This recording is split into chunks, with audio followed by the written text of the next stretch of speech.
But the heavens and the earth, which are now, by the same word are kept in store, reserved under fire against the day of judgment and perdition of ungodly men.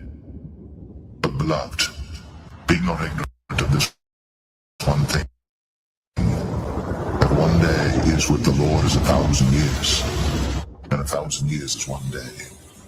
The Lord is not slack concerning his promise, as some men count slackness, but is long-suffering to usward, not willing that any should perish, but that all should come to repentance. But the day of the Lord will come as a thief in the night, in the which the heavens shall pass away with a great noise, and the elements shall melt with fervent heat. The earth also, and the works that are therein, shall be burned up. Seeing then that all these things shall be dissolved, what manner of persons ought ye to be in all holy conversation and godliness, looking for and hasting unto the coming of the day of God, when the heavens being on fire shall be dissolved, and the elements shall melt with fervent heat? Nevertheless, we, according to his promise, look for new heavens and a new earth, wherein dwelleth righteousness. Wherefore, beloved, seeing that ye look for such things, be diligent, that ye may be found of him in peace, without spot and blameless.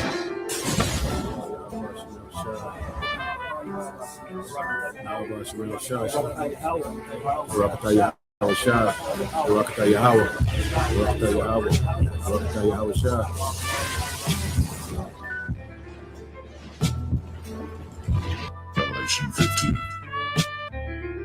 And I saw another sign in heaven, great and marvelous, 7 angels having the 7 last plagues, for in them is filled up the wrath of God.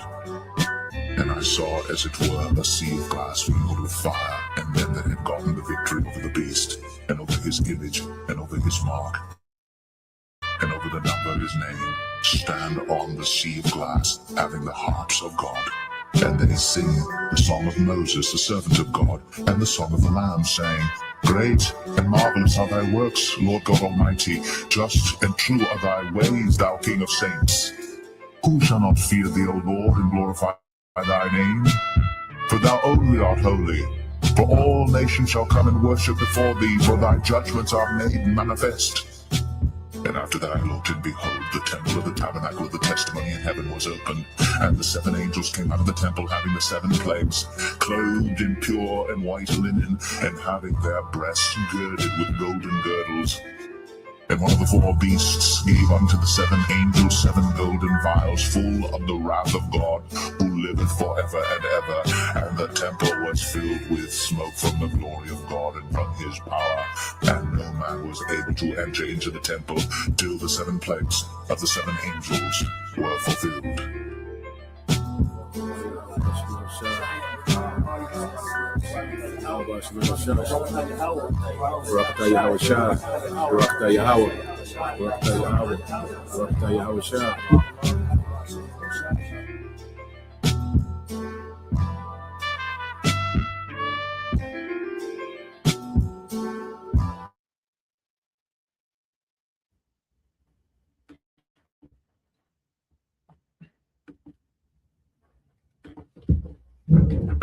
All right, Shalom.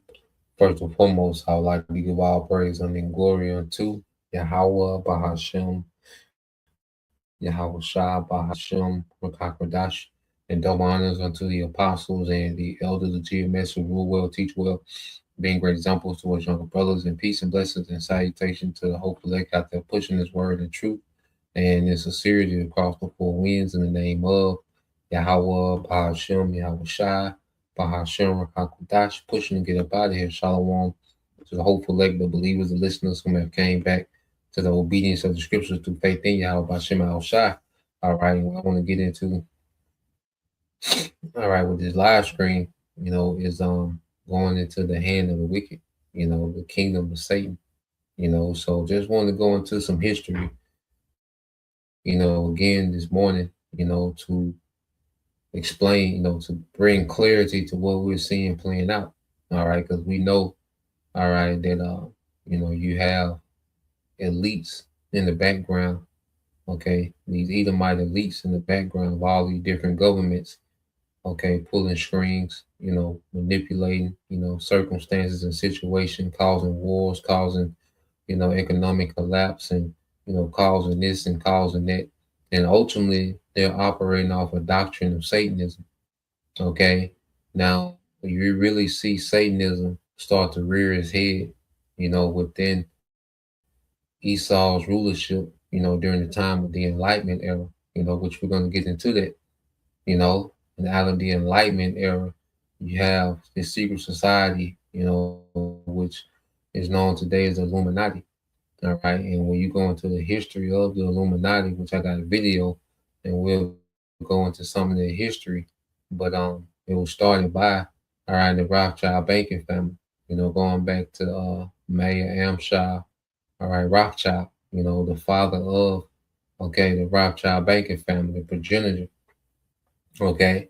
And you had, in the 1700s, he sent out, this Edomite, Adam Weishaupt, okay, to go and infiltrate, as many, organizations, schools, governments, okay, you know, medical, scientists, okay, intellectual, okay, circles that he could, infiltrate and spread, the doctrine of enlightenment, which ultimately is Satanism. We're gonna get into it, okay? And you have, different, secret councils. You have some secret councils that have merged into one, so forth and so on. At the end of the day, it's all under the umbrella, all right, Esau, Edom, okay, beginning with the elites, all right, and it's all under the umbrella of Satanism, which is rebellion against Yahweh Bashim Shai, and this enlightenment way of thinking, has corrupted the earth, which really is Satanism. And that's another thing with the witchcraft of Esau. He's able to play on words, and he's able to make light of wickedness, okay, by the way he uses words, which there's witchcraft, So the devil know how to water down wickedness and dress it up, okay, with words, so that word enlightenment, okay, it really goes into Satanism when you look at the principles of it, which we'll get into. But let's go here because as the scriptures say, Job 9:24 said, the earth is given into the hand of the wicked. He covered the faces of the judges thereof. If not, where and who is he? Okay. So the earth was given into the hand of the wicked. Okay. It was given into their authority, their control. The Most High gave the earth over to the devils, man. Okay. And the token of who the wicked is, it said he covered the faces of the judges thereof. If not, where and who is he? Okay. And you look at the only race of people, okay, to put themselves as the Messiah, as the Most High, as the angels, okay, as the prophets, okay, and push that, as an image throughout the earth, man. There's only one nation of people that did that, and that was Esau, man, the so-called white man. Okay, so that was a token of who the wicked was, who the wicked is, Salaki. All right, and you look at the control, all right, that these devils have in the earth. All right, well, this lines up with the earth being given into their hand, because they've been able to rule the earth economically, okay, militarily, culturally, okay, politically, all right, spiritually. It's a very satanic society under the devil, man. Because the Lord gave it into their hand. All right. And what they did, was to show themselves to be the wicked. They was used to be a punishment for us. These nations, where, they failed the integrity test. They followed this nigga in this wickedness, man. Okay. And he's going to be used, to bring forth punishment on the left hand side, but then he's going to be judged. Okay. He's going to be removed from power.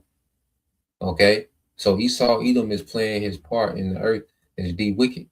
Okay. He's doing exactly, okay, what the wicked, right, will be doing. Okay. And of Esau Edom, you have, okay, a tribe of Esau, okay, known as Amalek.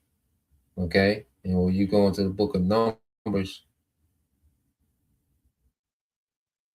okay, well, matter of fact, before we get before we get the numbers, let's get this in Exodus, man. Because even when we were first coming out of Egypt, okay, this was the first nation that we encountered, okay, to where we had war with Amalek, all right, coming out of Egypt.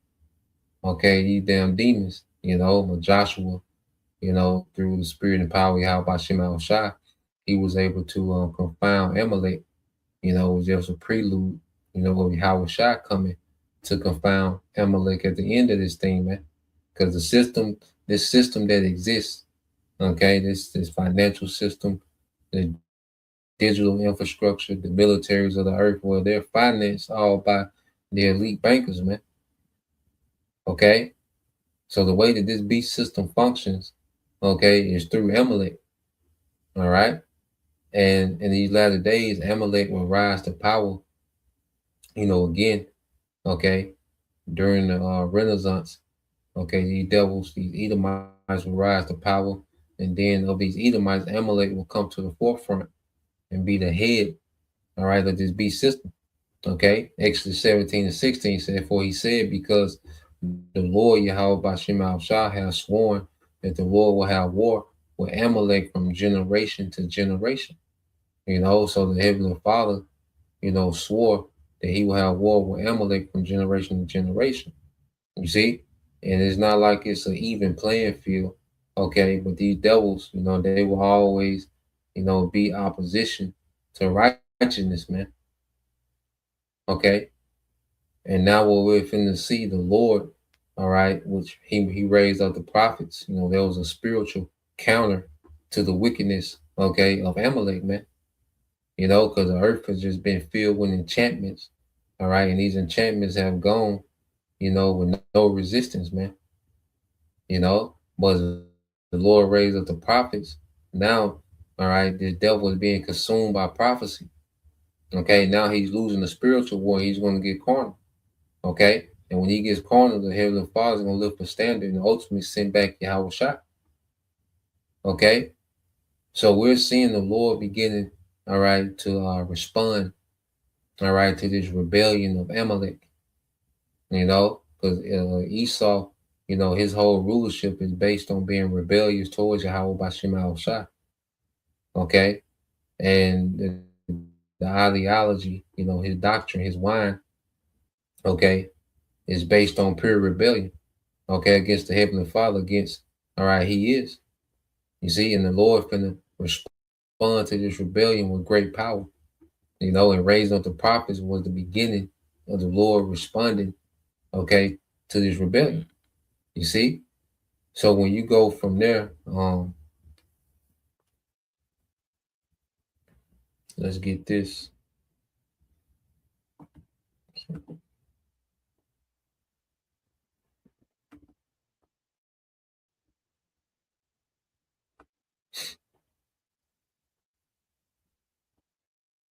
Get this in the book of Numbers. Yeah. So let's get this in the book of Numbers, chapter 24. All right, then we'll segue to the video. All right, this Numbers 24 and 20. All right, and this is a prophecy concerning, okay, Amalek, okay, which they're the forefront of this wicked empire. All right, they're the forefront of Satanism. Okay. Numbers 24 and 20 says that when he looked on Amalek, he took up his parable and said Amalek was the first of the nations. And you look at the status of Amalek today, where they're the chief of the nation, they're the first. Esau, Edom, as a nation, all right, they're in rulership. This is their empire. Okay, and amongst Edomite, you have Amalek, which is the chief amongst Esau. Okay, either you see Amalek, was able, to pull strings and manipulate things behind the scenes, okay, for their interest. They provoke these wars. All right, they manipulate these economies. Okay, they cause certain crises to happen. Okay, so Amalek is at the top of the the ranking order. when it comes to these Edomites, man. You know, and then they were the first of the nations to, they were the first of the Edomites to come into power, going back to the Greeks. You know, you can trace Philip of Macedon, the father of Alexander. You know, you can trace him back to, Haman, and Haman can be traced back to Agag, which was the king of Amalek. Okay, so even going back to the Greeks, which was Esau's first, superpower, all right, government that they had in the earth was under the Greeks, under Alexander. Okay, so the Amalek was the first to put, Esau on the map. Okay, and in this kingdom here is Amalek that calls the shots, man, the first of the nations. Okay, but there's a heavy but his latter end shall be that he perish forever. Okay, because the whole nation of Edom, all right, after 1,000 years of captivity, they're going to perish forever, man. They're going to be done away with as a nation. Okay, the whole nation of Edom, all right, including Amalek. You see, so all this wickedness and madness and the dust that this nigga done kicked up in these latter days, okay, it's all for nothing. All his attempts, because it's Amalek at the forefront of this new world order. You everyday Edomites, you don't have a clue, okay, where Amalek is trying to go with this thing. You don't have the clue, all right, of the wrath that Amalek is bringing on y'all from the Most High. Okay, you just you're just fighting to try to maintain the middle class. That's your only complaint. You just want your middle class. All right, Amalek trying to be the Most High. Okay, through through Alexa. Okay, he's trying to be the Most High through technology, man. Okay, you just trying to watch the LSU game in peace. This nigga wants, okay, technocracy, man. You see? So let's go here, go into a little history, and it makes, it brings clarity to certain things that we see today, and of course certain things we can only speculate, give and take. But it does shed light on particular things, all right, that we see today. Okay. Now let's go here. Now this Johann Adam, all right, Wassenhop, I'm saying it right. But yeah, so they used to have the information, where it showed that, Mayor Amsher Rothschild, okay, financed this guy, and put this guy on the assignment of infiltrating, the different governments and different industries. But you can't find it anymore. It's a lot of information we used to be able to look up. They scrubbed it, okay. But he was pretty much a do boy for the Rothschilds, okay, sent to infiltrate governments, okay. So let's play this. This conspiracy theories. They've been accused of pulling the strings of major governments around the world for inserting symbols into such prominent places as the US dollar bill, and conspiracy theorists have claimed that everyone from the Beatles to Tom Brady to Kanye West are more recent members of the centuries-old society. There's no doubt the Illuminati have impacted world affairs. And when they say people like Kanye West or Jay-Z is with the Illuminati, well, they're not in the circle of the elites. Okay, they're just puppets. They're used. They're the Illuminati tools. All right, talisman. They're used. All right, their influence is being used to send forth enchantments. Okay, they participate in particular rituals. Okay, because in order to to have wealth, status, and fame, well, you gotta participate in certain rituals. Okay, but they're not in the Illuminati as far as these elite council, these secret councils. Okay, they're giving marching orders. They have handlers. Okay, there's layers and layers and layers and layers. Okay, of what you would call a chain of command. Okay, so Jay-Z is not having a discussion with Jacob Rothschild. All right. Jay-Z has a handler that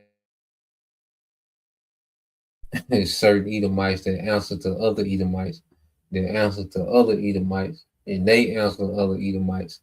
All right, that might talk to the Rothschilds. Okay, so these niggas are not in, Mayweather and these niggas, they're not in the Illuminati.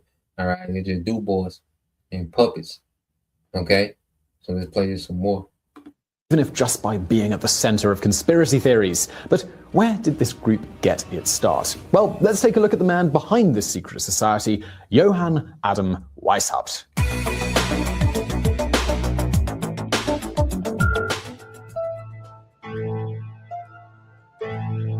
Johann Adam Weishaupt was born into an academic household in Bavaria. He came into the world on February the 6th, 1748, as the son of a law professor.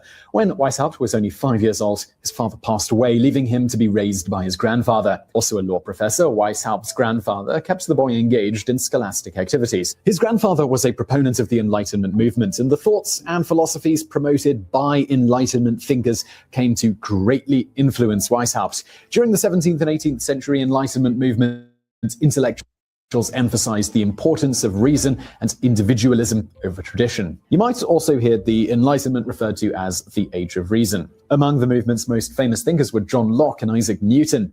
When he was 7 years old, Weishaupt's education expanded beyond his grandfather's teaching. Now, real quick, just to touch on the Enlightenment, and then we'll pretty much let him run. Well, just to touch on the Enlightenment, okay? Because you go into the era of the Age of Enlightenment, it's nothing but Satanism, okay? And they just threw, all right, a pretty word on top of it, okay? Now, when you go into, all right, the Age of Enlightenment, all right? So the Age of Enlightenment, all right? So the Age of Enlightenment, also known as the Age of Reason, all right? And this is where these devils try to reason outside of the scriptures, outside of the way. When it said they challenge traditions, they were talking about the scriptures. Okay? It says, or simply, the Enlightenment was a period of intellectual and cultural flourishing in Europe and Western civilization. Emerging in the late 17th century in Western Europe, it reached its peak in the 18th century as it spread more widely across Europe and into European colonies in the Americas and Oceania, characterized by an emphasis of reason, empirical evidence, and scientific method. All right, as we get this, so this mindset to trust the science. All right, the Enlightenment promoted ideas of individual liberty, which that's Satanism, man. Okay, do as thou wilt. That's why what the women scream today, my body, my choice. That goes back to the Enlightenment thinking, which is satanic. Okay, to where you don't have a responsibility for no one else but you. Okay, religious tolerance, progress, you see that? Progress beyond what? The Bible. Okay, and natural rights. You see? Natural rights outside of what? The scriptures, man. Okay, when they talk about liberation, this is what they're speaking of. Okay, liberating you from the standard of the scriptures. Okay, when the serpent came to Eve, he came in the spirit of liberation and her individual rights. Getting her to what? To neglect, all right, her duty within the nation, within the house, okay, but put emphasis on what? Individual liberty, man. Okay, and that's what we see today. You see, most of the people, especially in America, is a very hyper individual mindset, man. It says thinkers advocated for constitutional government, the separation of church and state. Okay, and the Bible is supposed to run the state. Okay, the Bible is supposed to govern the state. You see, because we're gonna get that in prophecy, man. Ain't supposed to be no separation of the church and state. No, the Bible, okay, is supposed to govern the state. Here it is, these Christians, these Edomites, they came over with Christianity, but they never governed the world with the Bible. Okay? When it comes to how they ran the earth, it was never governed by the principles of the Bible. Okay? So this whole separation of church and state, this was, just segue into Satanism. Okay, it says an application of rational principles to social political reform, which is not meant for these devils, to govern themselves by the Bible. All right, but just exposing the hypocrisy of these devils.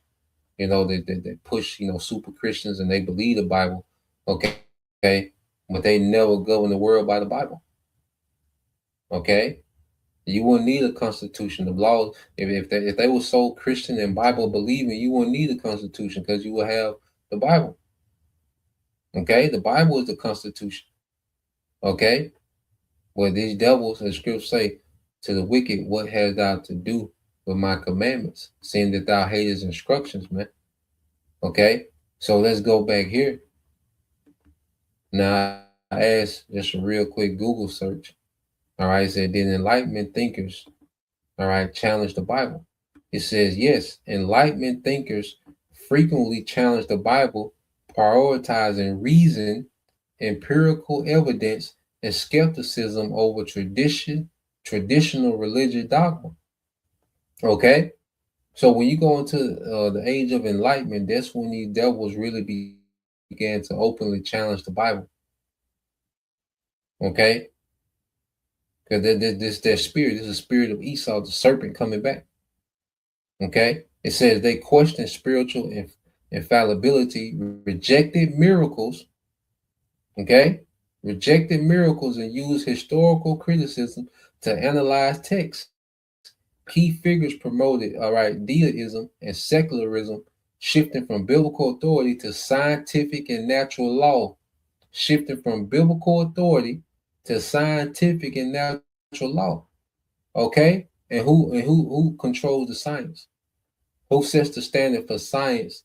Okay, in this age, Esau, which a lot of it is pseudoscience, man. Okay, and natural law. Okay, pretty much the law of the jungle. Okay, so this has always been the devil's agenda for a long time. All right, to shift from biblical authority to their science, man. And now it's there, you gotta throw their technology in the mix, man.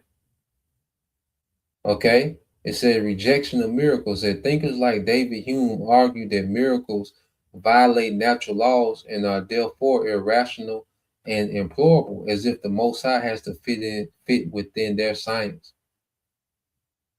Okay, this is when these devils became real bold against the Bible during this Enlightenment age.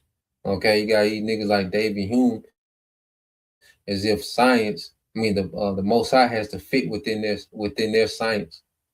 And that's all Esau tries to does. That's all Esau does with his science is try to quantify the Most High.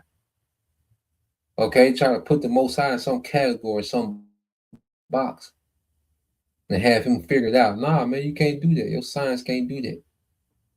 Okay, biblical criticism. Philosophers apply a rational analysis to scriptures, question the traditional authorship of books. Okay, and viewing the Bible as a historical document shaped by culture. Okay, so they downplaying the Bible. Okay, and putting their science above the Bible. As if the Bible has to match up with their science or it's not valid. All right, and that's why you had niggas like Sakari, Gorilla and Deacon. They used to throw out parts of the Bible because they started thinking like these Edomites. Because a lot of these scholars, okay, and these debaters, okay, you see, they even in theologian school they think with the mind of from a perspective of someone that's enlightenment. All right, that enlightenment time thinking. Okay, and that's why you see these niggas get tripped up in all these debates, and you see what them niggas at, man. Okay, you ever had a certain guy? What's the guy? Deacon Yassip. One body and nothing. Them clowns. They used to push that the miracles weren't real. Okay, that's all the enlightenment thinking, man. Okay, so let's go. back to the video, but I just want to get into that enlightenment, show you the basis of it. Okay? But this is what these devils, okay, have infiltrated, throughout the earth, to this enlightenment way of thinking, which is number Satanism. Okay, rebellion. So play this.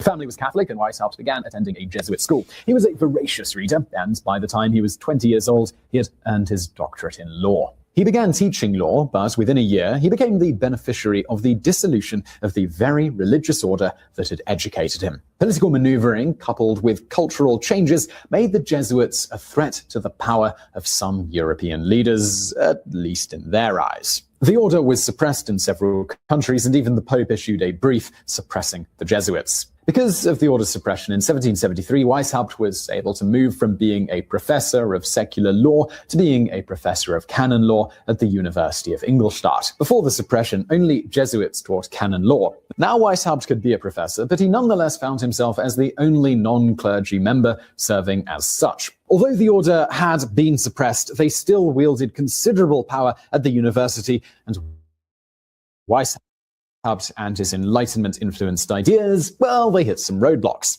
As a result, Weishaupt grew to dislike clerics. He was frustrated, and he wanted a way to spread the words of the Enlightenment. My heart's fine. I'm only 40. Ignoring your heart health risk is no way. Without being stonewalled by the church. So he decided to start his own society. And what was the goal of this society? This is the great object held out by this association, and the means of attaining it is illumination, enlightening the understanding by the sun of reason, which will dispel the clouds of superstition and of prejudice. Initially, Weishaupt didn't want to start his own secret society. He had wanted to join the Freemasons, a group that he thought would line up nicely with his passion for reason over religion. But ultimately, he decided that the Freemasons weren't exactly what he wanted, and so he took the leap and started his own society. He did. And I say, it was a Rothschild that, sent him forth in finance. Okay, this guy, Alan Weishaupt. All right. Because elites, they're in the background, they're above these secret societies, these elite bankers. Okay. But you can tell, that they've taken on, all right, the doctrine of the Illuminati. Okay. When it came to infiltrating these governments, man. Okay. It's one of the main, secret societies that they, push forward. All right. And that's why you see it so much in the music and the Hollywood. And it's heavy over here in America, man. Okay. Well, remember the elites on the background financing these things. And then, these things wasn't popular when they first started, so the elites always kept a little separation, between themselves and different groups. Okay. Just in case it went bad, they can have probable deniability. Okay. But you already see the Freemasons were already established. Okay. So the Illuminati they will come on later, Look to the Freemasons for inspiration in rituals and organizational structure, though. Over time, especially after Weishaupt ended up joining the Freemasons, the two groups became more linked in the minds of many, especially conspiracy theorists. To start his society, Weishaupt began reaching out to like-minded men he had befriended at university. But they had to be young men. Anyone over 30 was just too unlikely to be influenced by new ideas. And Weishaupt, he wanted the men who joined to be true believers in the Enlightenment, ready to start spreading the ideals of reason and spreading them as high up as they could. The group of men first met in May of 1776. Only 5 of them arrived in the forest that first night, carrying torches and ready to embark on their quest to spread their ideas to the world. To be initiated into the Illuminati, Weishaupt wanted his members to experience being reborn. This way, they would be leaving behind their lives before joining the Illuminati and be able to fully immerse themselves in their commitment to the new secret society. The initiation rite included sacrifices and mystical elements. Hooded men, unknown identities, and darkened rooms are hallmarks of such rites. Claims have been made that the Illuminati initiation rites have taken the sacrifice element to its most extreme stage, the sacrificing of an actual human being. To be initiated and reborn, the idea is that the new member would have to experience death and be reborn, and actually killing someone would give them an insight into the experience of death. But the initiation rite is also said to have given many members the experience of death and rebirth through the killing of an animal. The Illuminati would put an animal on top of the new member, kill the animal, and just let it bleed to death on top of the new member. Soaking in the animal's blood encouraged rebirth and the understanding of life, death, and knowledge overall. Weishaupt did not want the Illuminati to remain just a small academic society that operated in an echo chamber, though. He wanted it to reach the highest echelons of society, with members both influencing political leaders and even becoming political leaders themselves. But he also didn't want the society to grow full of men he couldn't trust and who weren't truly dedicated to the cause. So the men that met that first night would have to be agreed to by the 5 members present that night, as well as prove themselves to be from families of high standing and wealth. The latter 2 requirements would help with Weishaupt's goal to get his ideas moving up the societal ladder and into the minds of intellectual families and society. Now, the Order's famous name, it didn't come to Weishaupt right away. The first name for his secretive group was the Perfectibilists, a name that they actually stuck with for 2 years. The idea that a man is perfectible was part of the group's ideals. Even American founding father Thomas Jefferson appreciated this trait of Weishaupt and his ideas, stating, "Weishaupt seems to be an enthusiastic philanthropist. He is among those, as you know, the excellent Richard Price and Priestley also are, who believe in the indefinite perfectibility of man. He thinks he may, in time, be rendered so perfect that he will be able to govern himself in every circumstance so as to injure none, to do all the good he can, to leave government no occasion to exercise their powers over him, and, of course, to render political government useless." See that? Okay, and see everything on the right hand, the left hand mimics in wickedness, man. You know, being born again, which, you know, Yahushua teaches about being born again in the mind, you know, killing the old man, all right, that old wicked nature, okay?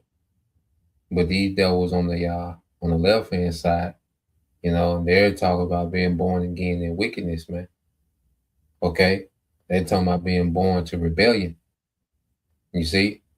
So they try to mimic everything on the right hand and left hand wickedness, man, okay? And then they're talking about reaching perfection in wickedness. And they think that they can reach, you know, a certain level of knowledge to where it makes them perfect. They don't have to be perfected through righteousness. Okay, because first you have to be chosen. There's only one nation of people that's chosen to be perfect. Okay? There's only one nation of people that's chosen to be perfect, and that's the nation of Israel. Okay?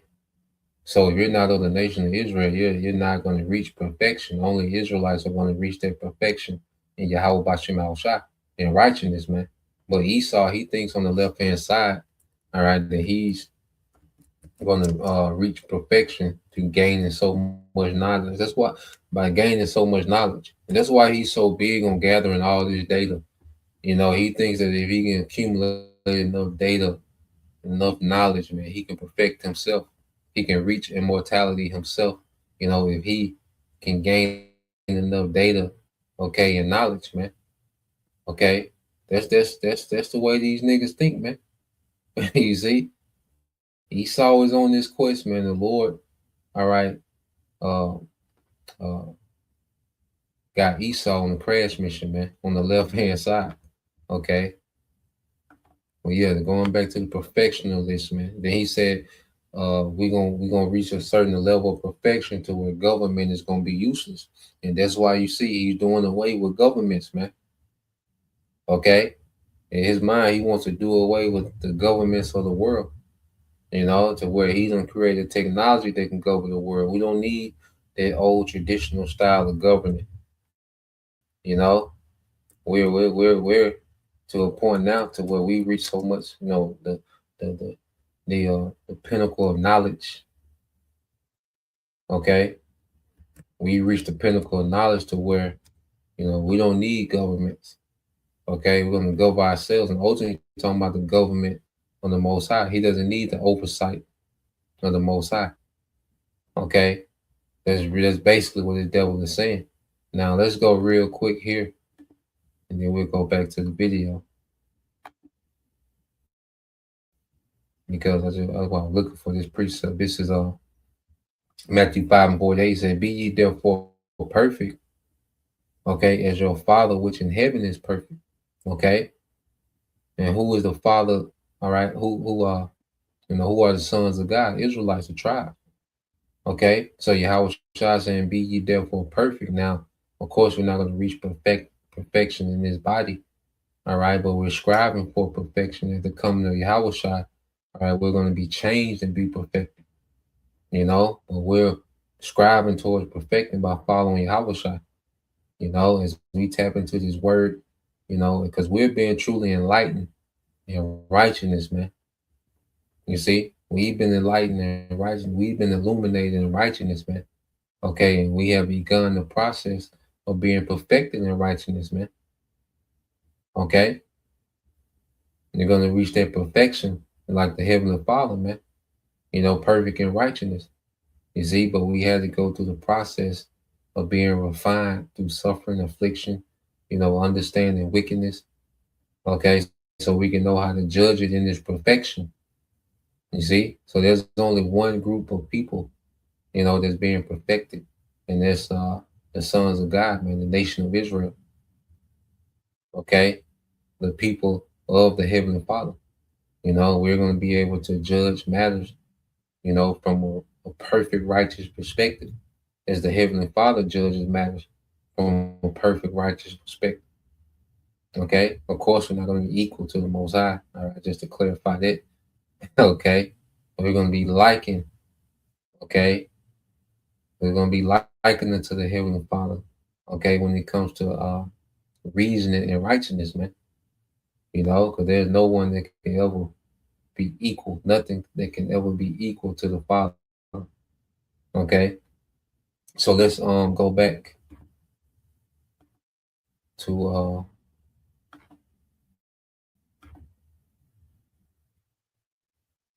the video.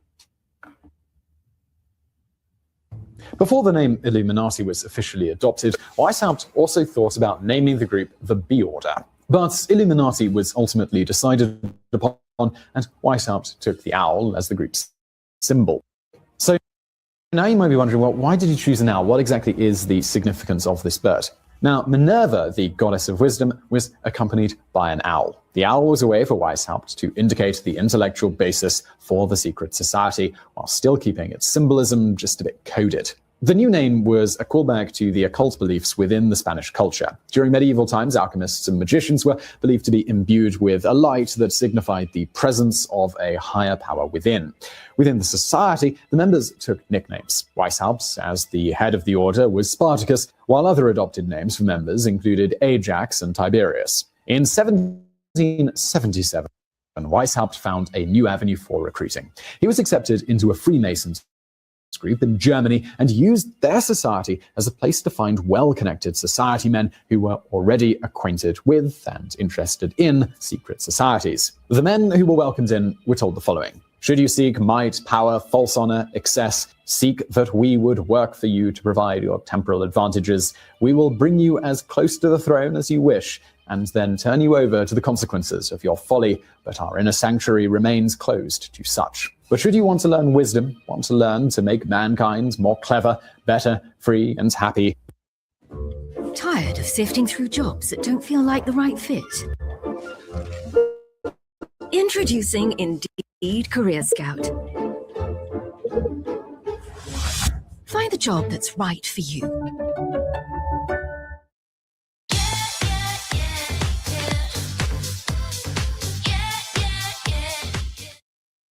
Then be thrice welcomed by us.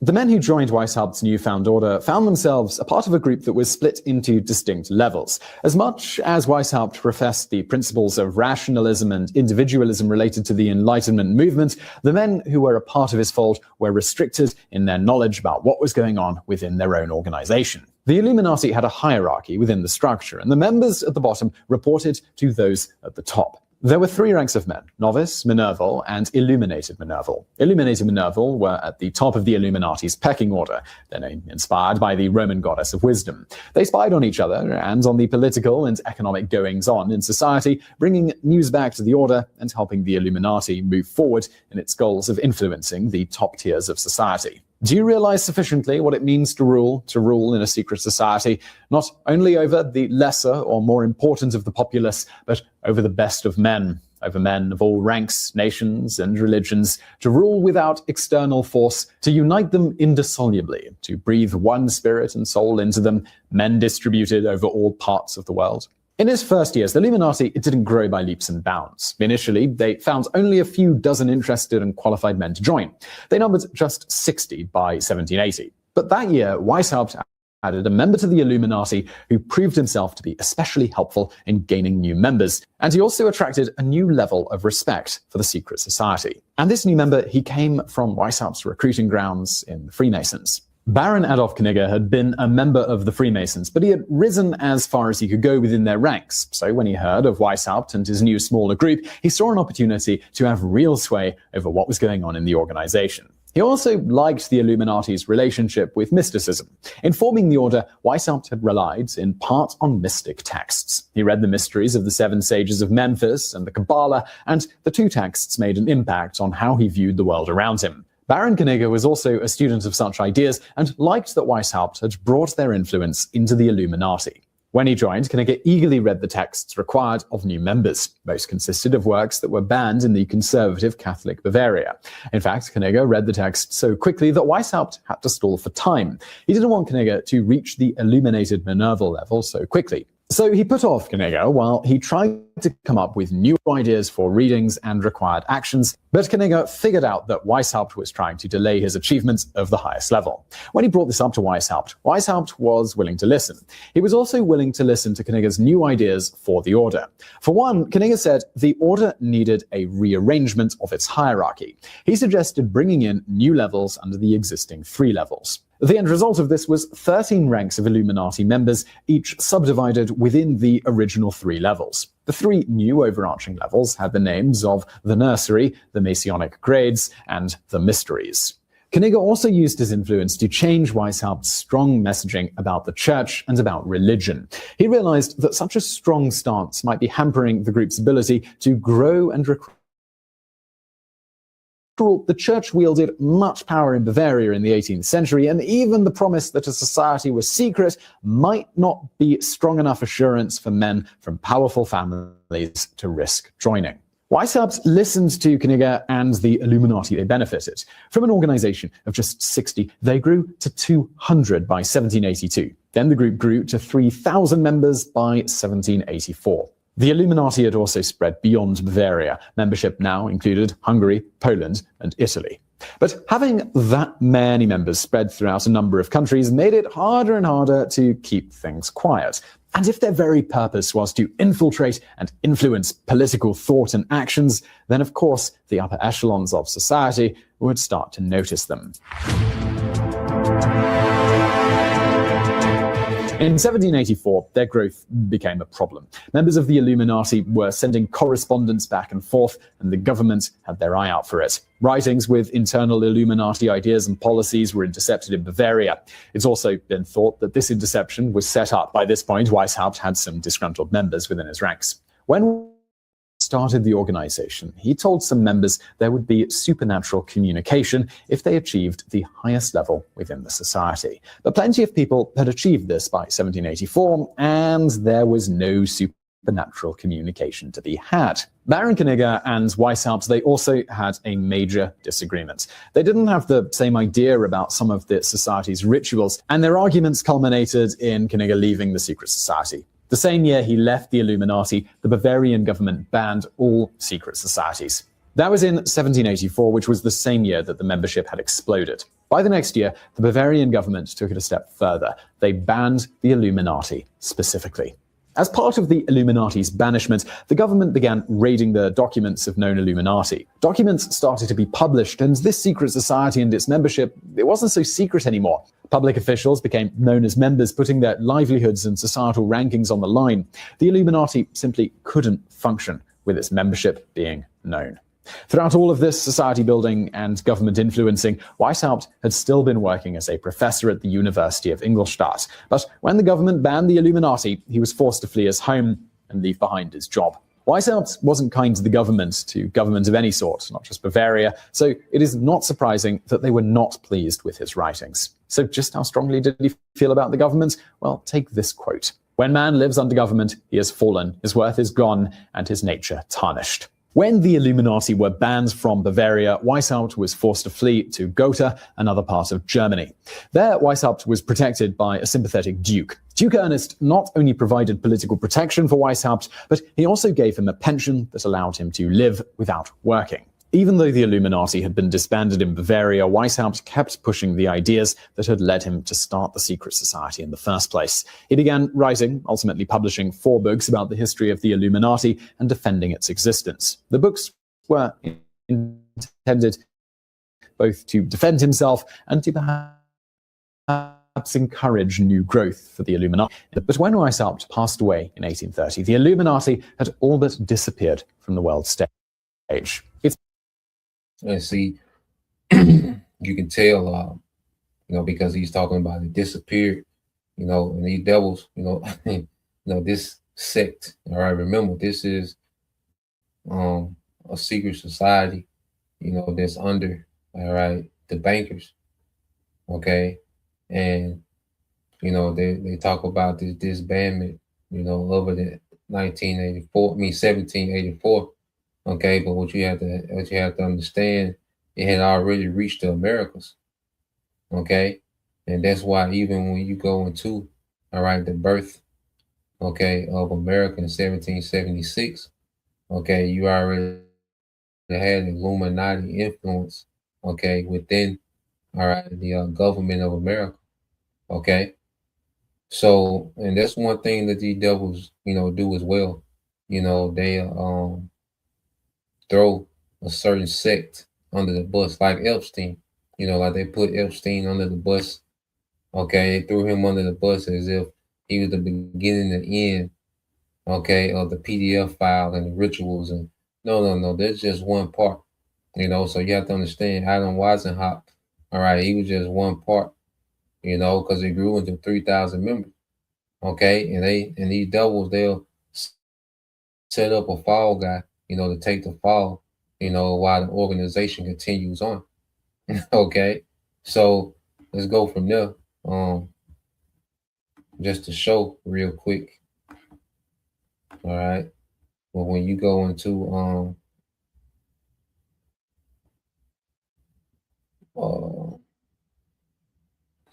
just the back of, when you go to the back of the dollar.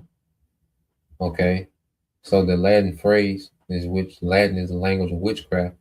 All right, the Latin phrase commonly associated with the New World Order on the back of the US dollar is Novus Ordo Seclorum. Okay, located underneath the pyramid. Okay, on the Great Seal. The phrase translates to a new world. All right, of the ages. Okay, because the elites, through America, has been able to push towards a new world order.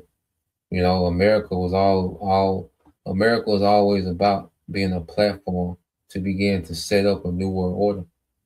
Okay. So a new world of the ages. All right. And this is on the back of the dollar.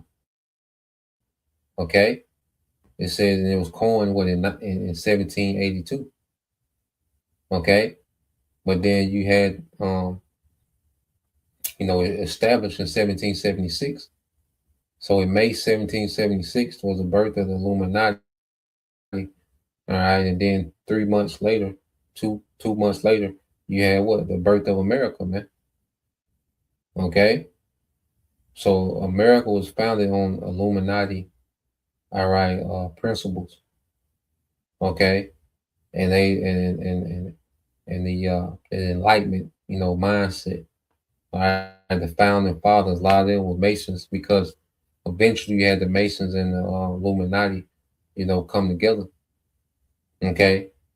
And a lot of these Masons that was already established, okay, these different governments and different, business sectors and institutions and, scientists and, okay, they began to take on more of an enlightenment, okay, type philosophy, okay, of the Illuminati, okay. So it says, the coin said, meaning coin in 1782 by Charles Thompson, a Latin expert and Secretary of Continental Congress. It signifies the beginning of a new American era, okay? But ultimately signified of a new world order. They wanted, they've been wanting a global world order. Now Esau tried to water it down, okay, like it's just meaning the meaning of, a new American era. No, this was the meaning of a new world order back then. All right, because you keep going into, it said the phrase is derived from a line, all right, in the Eclogus by the Roman poet Virgil.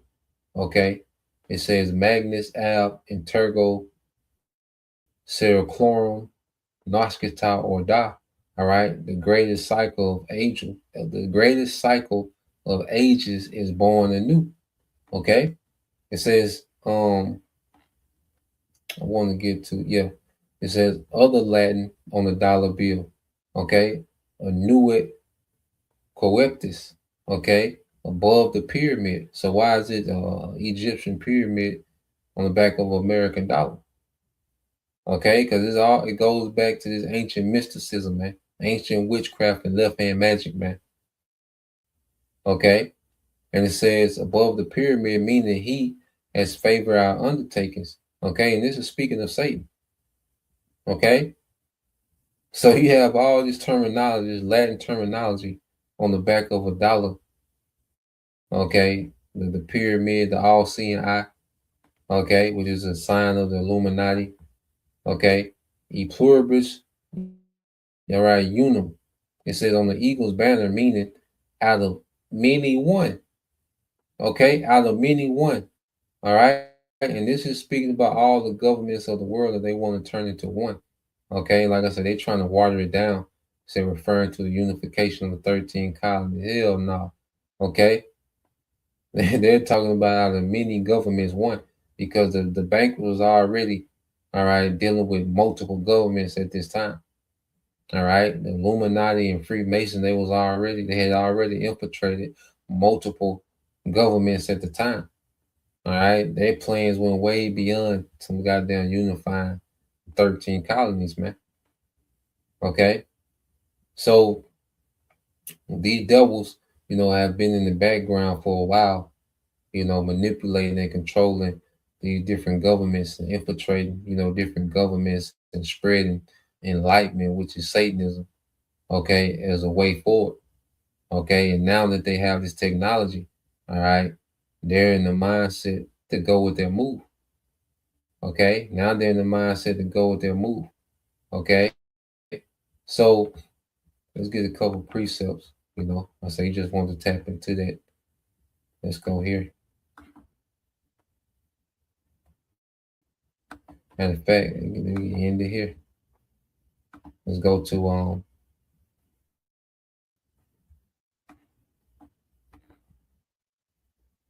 let's go to Malachi. All right, the book of Malachi, chapter 1. All right, in verse 4. I want to get an NLT, okay? Because this is what we had in prophecy, man. So this is the book of Malachi chapter 1, verse 4. It said, Esau's descendants in Edom may say, we have been shattered, but we will rebuild the ruins. Okay? So Esau's descendants, which are, all right, so-called white people of today, okay? They call themselves Europeans. All right, these are Edomites, man. Okay, the earth has been colonized by Edomites. They call it European colonization. American imperialism is Edomites, man. These are the descendants of Edom that run the earth today, man. Okay, so we have been shattered, but we will rebuild the ruined places. Yeah, because they fell as pagan Rome. Okay, and even under pagan Rome, they wanted the earth to be Romanized. Okay, They was all about spreading, Roman culture and Roman thought and Roman philosophy throughout the earth then. Okay, but they didn't have the technology or the reach as they do today. Okay, so the Renaissance, they came back. Okay, and this is when they fully tapped into their blessing with the fatness of the earth through the sword. It said, but the Lord of heaven's armies replies, they may try to build, but I will demolish them again. Okay, so these devils, have wiggled, okay, out of the the ruins of ancient Rome, and they began to rebuild. All right, they've rebuilt, a digital Rome. Okay, and in this time they're going to establish this digital Rome forever. Okay, with the enlightenment, ideology, with their technology, with witchcraft. They got the sword, they got the finances. Okay, so in their mind, they're going to forward this digital Rome. All right, but no, the Lord said, I would demolish them again. And now we're in the time where the Lord's going to demolish them again. It said their country will be known as the land of wickedness, and their people will be called the people with whom the Lord is angry forever, man. Okay, their people is the people with whom the Lord is angry forever, man. Okay, and the Lord is forever angry. Remember, he will have war with Amalek from generation to generation, man. And now he's going to display that anger through judgment. Okay, he's going to allow this war, all right, to get out of hand. These devils destroy themselves, begin to destroy themselves, and then Yahweh Shai is going to come and finish their ass off, man, along with these other heathens, all right, that have been indoctrinated with this madness, man, this rebellion. Okay, so that's the point. I'll leave it there, Lord will. You brothers, all right, and you sisters was edified once again, and give all praise and glory unto Yahweh Bahashem, Yahweh Shai Bahashem, Rakakwadash, and double honors unto the apostles and the elders of GMS who rule well, teach well, being great examples towards younger brothers, and peace and blessings, salutations, and hopefully